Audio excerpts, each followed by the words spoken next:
काशीराम साहब कहते थे शेर और बकरी को एक बाड़े में नहीं रखा जा सकता। शेर और बकरी को एक बाड़े में नहीं रखा जा सकता। मैं पूछना चाहता हूँ, इस 85% आबादी में क्या इतना भी योग्यता नहीं है कि वो हाई कोर्ट सुप्रीम कोर्ट के जज बन जाए? क्या है ऐसा पैमाना?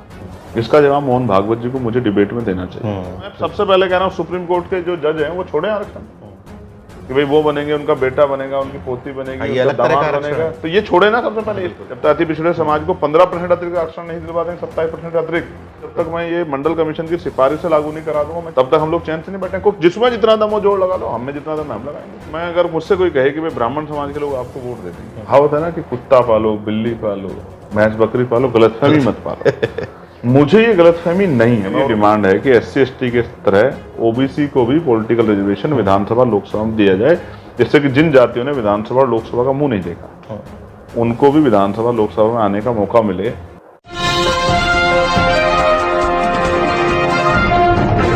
साथियों नमस्कार, मैं हूं नीरज पटेल और आप देख रहे हैं नेशन जनमत। मंडल एक ऐसा शब्द जिसको सुनकर ही पिछड़ों में सिहरन पैदा होनी चाहिए, अफसोस नहीं पैदा होती है। शायद इसी वजह से सांसद चंद्रशेखर आजाद ने फिर से मंडल बनाम कमंडल की राजनीति को हवा दे दी है। लखनऊ में एक बड़ा जन आंदोलन किया, उसको नाम दिया मंडल चेतना जन आंदोलन। खुद इस पूरे मसले पर बातचीत करने के लिए मेरे साथ चंद्रशेखर आजाद जी हैं। आजाद समाज पार्टी के राष्ट्रीय अध्यक्ष हैं आप। लखनऊ में आपने मंडल चेतना जन आंदोलन किया जी। पहला सवाल तो यह है कि आपने इस आंदोलन का नाम मंडल चेतना क्यों दिया? दूसरा, आपने लखनऊ ही जगह क्यों चुनी? देखिए, आंदोलन तो हम लोग दिल्ली में भी कर सकते थे, क्योंकि ये तिथि महत्वपूर्ण है। 7 अगस्त 1990, जब श्रद्धेय VP सिंह जी ने, जो उस समय के तत्कालिक प्रधानमंत्री थे, घोषणा की कि हम मंडल कमीशन की सिफारिश लागू करेंगे, तो मुझे ऐसा लगा कि लखनऊ जो है, सामाजिक न्याय की तरफ जब हम देखते हैं, सामाजिक न्याय की बड़ी धरती के रूप में लखनऊ हमें दिखाई देता है, और महाराजा लखन पासी की विरासत है। तो मुझे लगा कि लखनऊ में ही हमें इस कार्यक्रम करना चाहिए। इसलिए जो है 7 अगस्त तिथि को ध्यान में रखते हुए कार्यक्रम किया, और ये आंदोलन शुरू हुआ है कि उत्तर प्रदेश के कोने कोने तक, घर घर तक ये बात जाए, और सिहरन पैदा हो, और सिहरन ही पैदा ना हो, चिंतन पैदा हो। और इसका नाम चेतना पैदा करने के लिए कि हर व्यक्ति तक ये जाए और वो समझे कि जब मंडल कमीशन की सिफारिशें कुछ लागू हुई हैं, जिनकी संख्या 2 है, 40 सिफारिशों में 2, यानी कि 0.50, 1% सिफारिशें पूरी नहीं हुई, तब आप बहुत सारे आगे बढ़ गए हो, बहुत जगह पे आपका प्रतिनिधित्व पहुंच गया। अगर सारी सिफारिशें लागू होती तो देश में जो है एक बहुत बड़ा जो है परिवर्तन होता।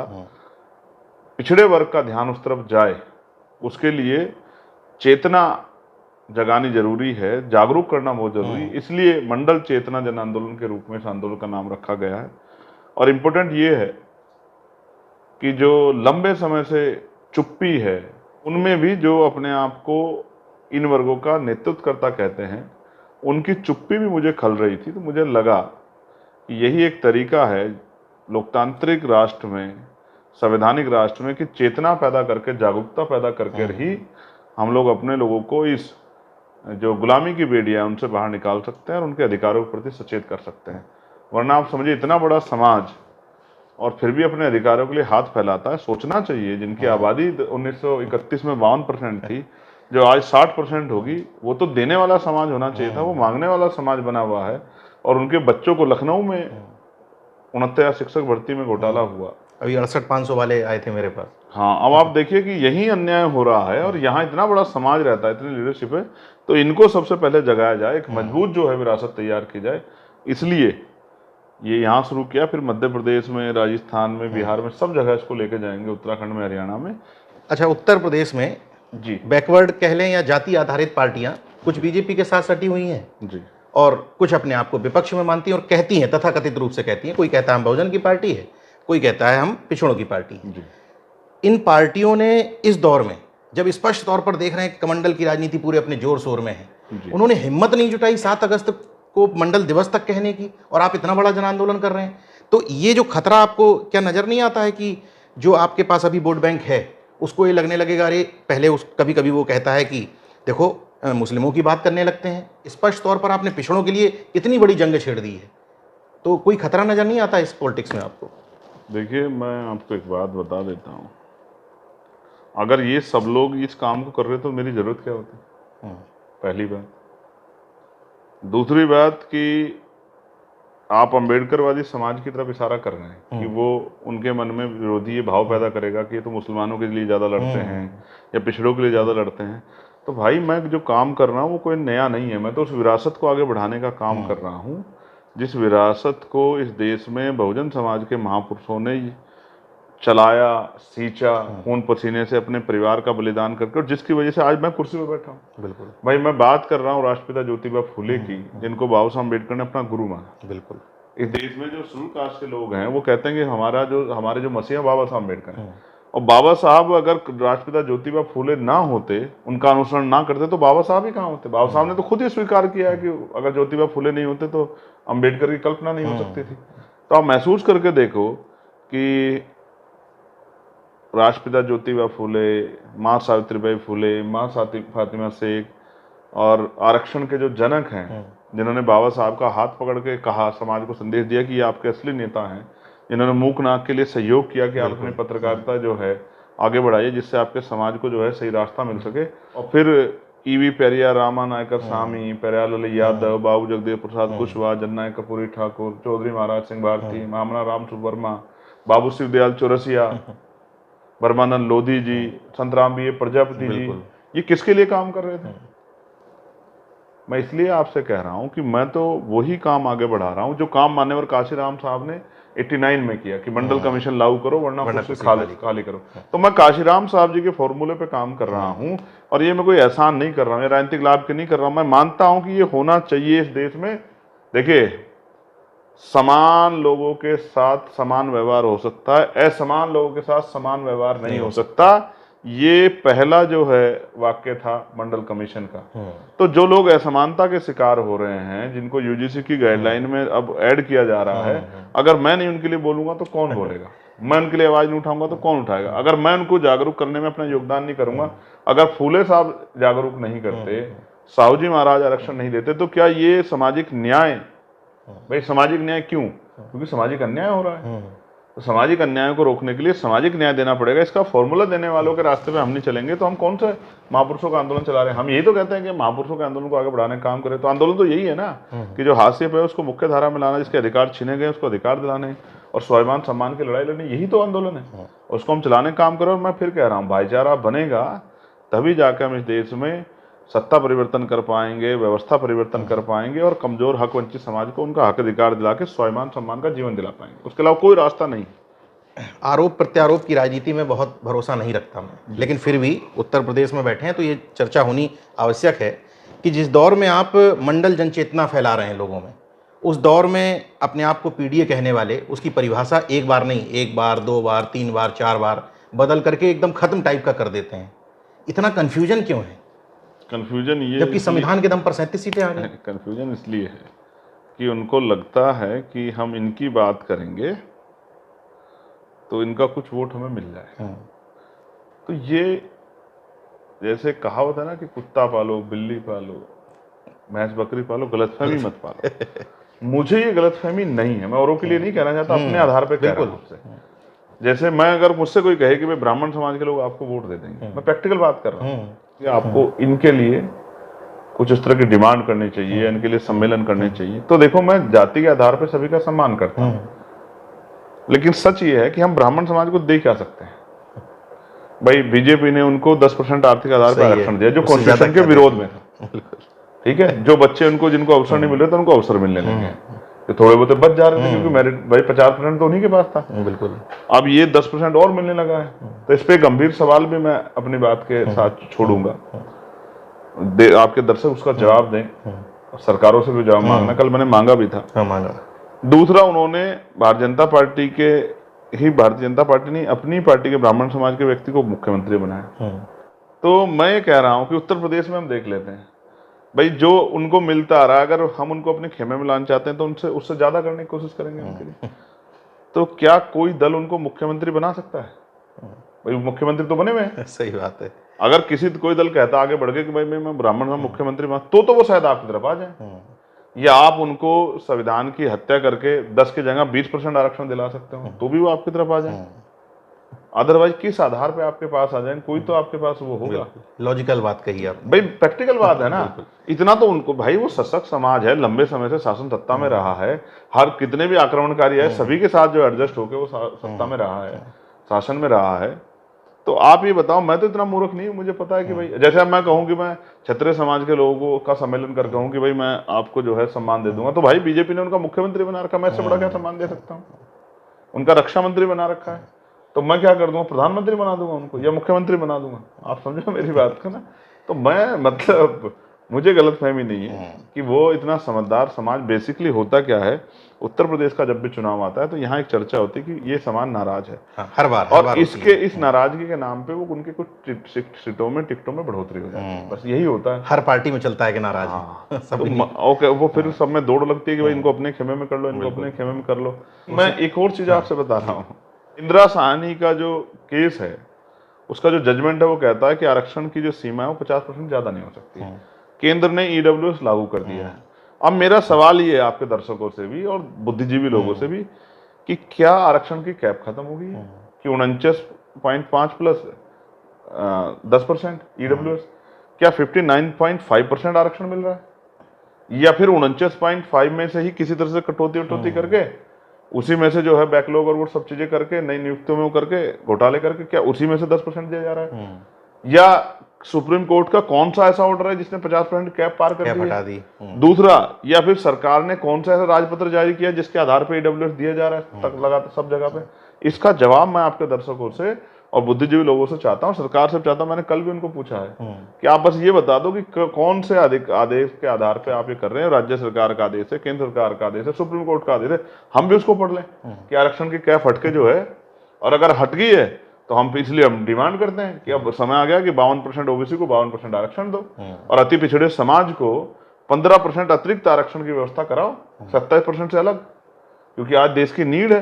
बिल्कुल, ये जो अति पिछड़ों में वो जातियां रह गई है, पाल है, प्रजापति है, कश्यप है, निषाद है, राजभर है, नुनिया चौहान है, सैन है, विश्वकर्मा है, सोनी है, और ऐसी सैकड़ों जातियां, 3900 जातियां जो है मंडल कमीशन में चिन्हित हुई थी, जिनका अभी एमपी नहीं बना है, जिनका आज विधायक नहीं है, जिनका आज सांसद नहीं है, जिनका जो है कैबिनेट में सेक्रेटरी नहीं है, जिनका एडिशनल सेक्रेटरी नहीं है, जिनका स्पेशल सेक्रेटरी नहीं है, जिनका यूनिवर्सिटी में चांसलर नहीं है, प्रोफेसर नहीं है, असिस्टेंट प्रोफेसर नहीं है, एसोसिएट प्रोफेसर नहीं है, आज समय आ गया है, जिनके डीएम नहीं है, एसएसपी नहीं है, उनको जो है अतिरिक्त जो है 15% आरक्षण दो। मैं उनका हितैषी और मैं करूंगा इस काम को। मैं आप आज कह रहा हूं कि जिसमें जितना जोर हो लगा लो, जब तक मैं ये मंडल कमीशन की सिफारिश से लागू नहीं करा दूंगा मैं चैन से नहीं बैठूंगा।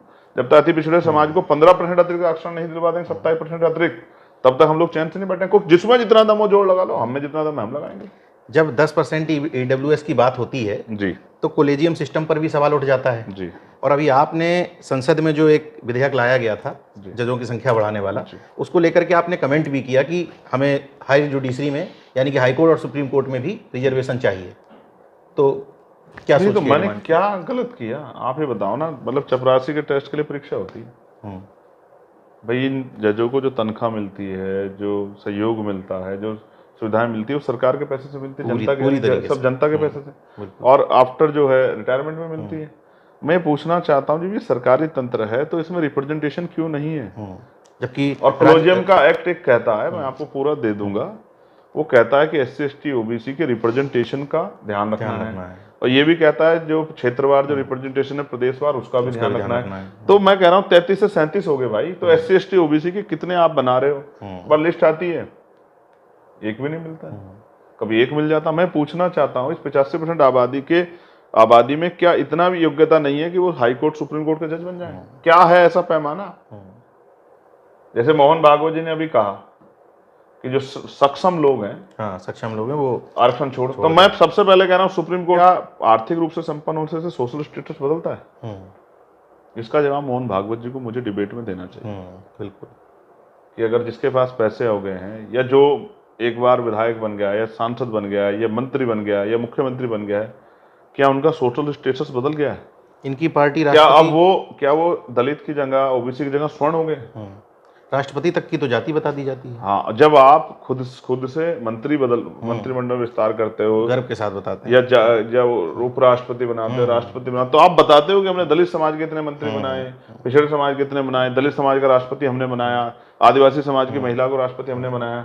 ये बात आप खुद से कहते हो स्वयं से। तो सच ये है कि पैसे से सोशल स्टेटस नहीं बदलता है। और मैं आज कह रहा हूँ अगले 50 साल बाद आरक्षण जैसी चीजें शायद उस पर चर्चा होनी कम हो जाएंगी, क्योंकि सोशल स्टेटस बदलेगा। आप अंतिम व्यक्ति को भी अपने पैरों पर खड़ा करो, मजबूत करो, उसको टैक्स पेयर बनाओ, और फिर जो है जनरल मेरिट का सामना भी करेंगे आपकी। मैं फिर कह रहा हूँ, आपकी जो भी मेरिट होगी जनरल, उसका सामना करेंगे, किसी कीमत पे आपके मेरिट को भी से भी पीछे नहीं हटेंगे। शर्त यह है कि रेस की लाइन एक हो जानी चाहिए। उसी तरह की सुविधा और जो है व्यवस्था हम लोगों को मिलने लग जाए, हमारे व्यक्ति को जिस तरह की औरों को मिल रही है, फिर रेस की लाइन एक हो जाएगी, तो हम आपकी जनरल मेरिट को भी फाड़ेंगे, उसको भी छोड़ेंगे नहीं हम लोग। आपकी राजनीति को बहुत करीब से मैं देख रहा हूँ जी। मैं देखता हूँ कि लीक पर चलने वाली जो एक राजनीति होती है कि एकदम सेट पैटर्न हो जाता है कि मतलब सीधे इसी पर चलना है। आज जब मैं इंटरव्यू कर रहा हूँ, बैकड्रॉप में हमारे 2 तस्वीरें हैं, विश्वनाथ प्रताप सिंह जी की, पसंदीदा तस्वीरें। हाँ, विश्वनाथ प्रताप सिंह जी की और बीपी मंडल साहब की।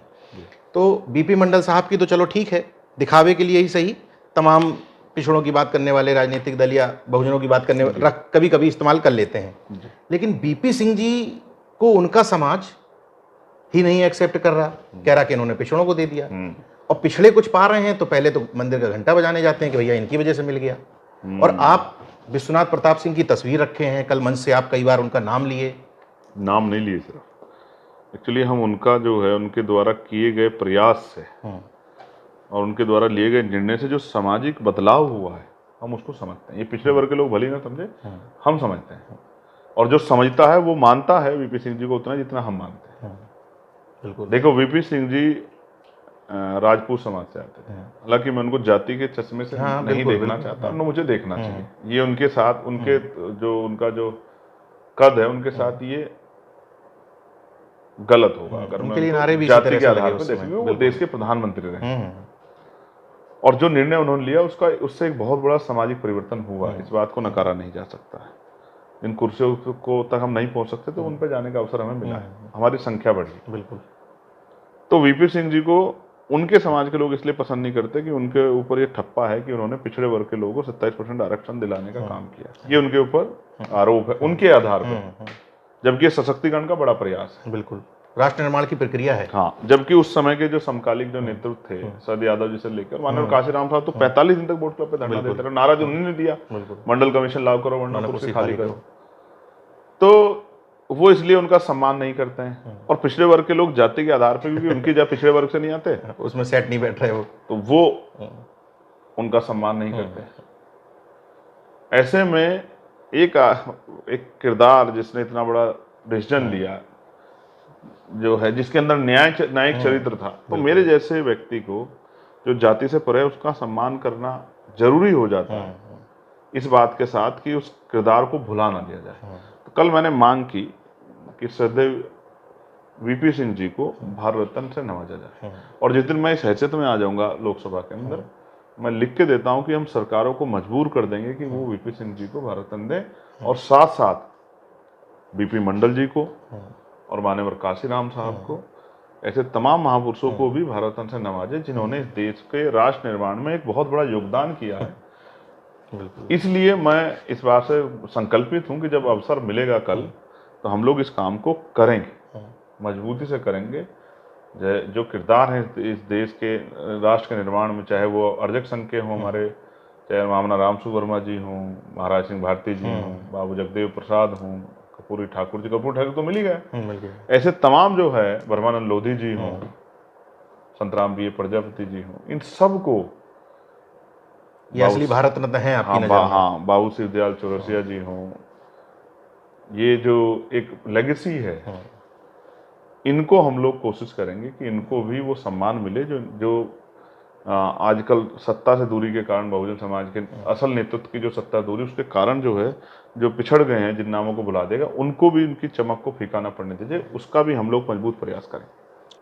मैं कार्यक्रम कवर कर रहा था जन आंदोलन आपका, तो तख्तियां बहुत सारे लोग लिए थे अलग अलग तरह की, उनमें इस तरह की डिमांड थी जिनको लोग छूना तक नहीं चाहते। आपने न्यायपालिका में आरक्षण मांग लिया, आपने निजी क्षेत्र में आरक्षण मांग लिया, आपने प्रमोशन में रिजर्वेशन मांग लिया। मतलब इनको आदमी टच नहीं करना चाह रहा है। जी, मैंने उससे भी बड़ी बात की। जी। देखिए, न्यायपालिका में SC ST OBC को आरक्षण मिलना चाहिए, ये देश की डिमांड है। प्रमोशन में रिजर्वेशन भी SC ST OBC समाज को अच्छा, आपने मिलना ओबीसी भी जोड़ दिया उसमें? हाँ, मिलना ही चाहिए, हमारी डिमांड है।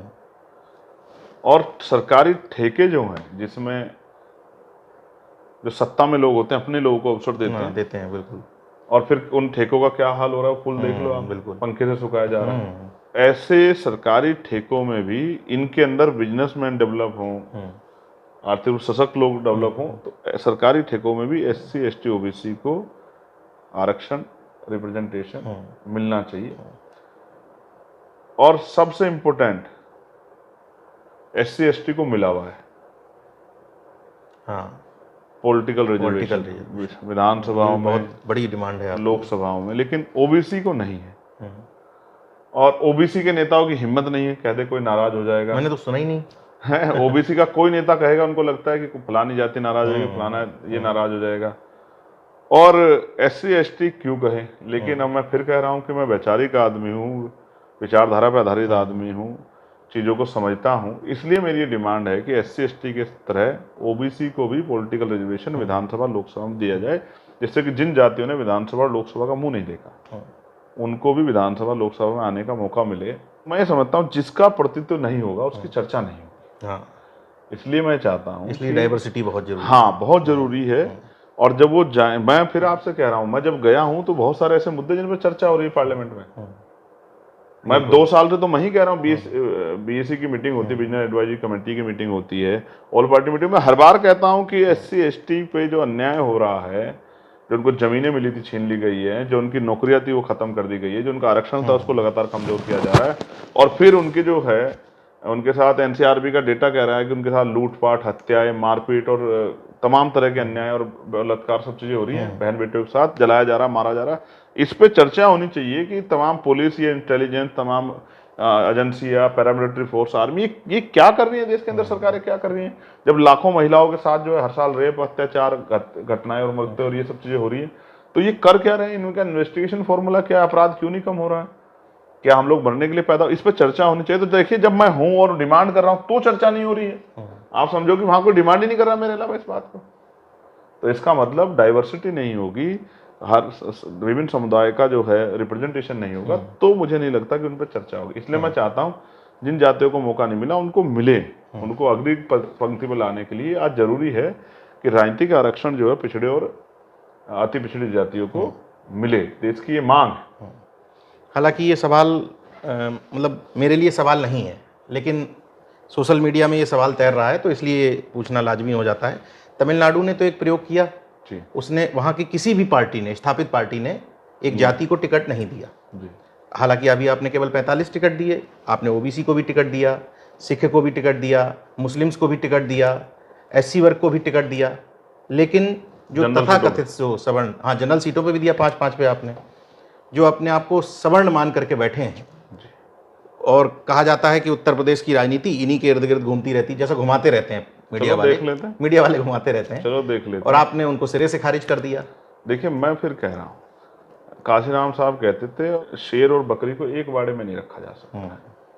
ये तो बड़े दिन बाद सुन रहा हूँ, हिम्मत नहीं पड़ती लोगों की कहने की। आप मेरी बात तो समझो, हम सामाजिक परिवर्तन का आंदोलन चला रहे हैं, तो हम आगे की तरफ जा रहे हैं, और अगर वो सब भाई हमारे साथ आ जाएंगे तो वो वर्ण व्यवस्था, जाति व्यवस्था को बना के रखने का काम करेंगे, तो उनके साथ मिलकर आंदोलन आगे नहीं जा सकता। उनमें भी जो इस विचारधारा के लोग हैं, फूले, साहू, अंबेडकर, सामाजिक न्याय, VP सिंह जी के कैरेक्टर को बिल्कुल वो करने वाले, वो जो लोग हैं वो सामने निकल के आए, हम लोग उनका सम्मान करेंगे।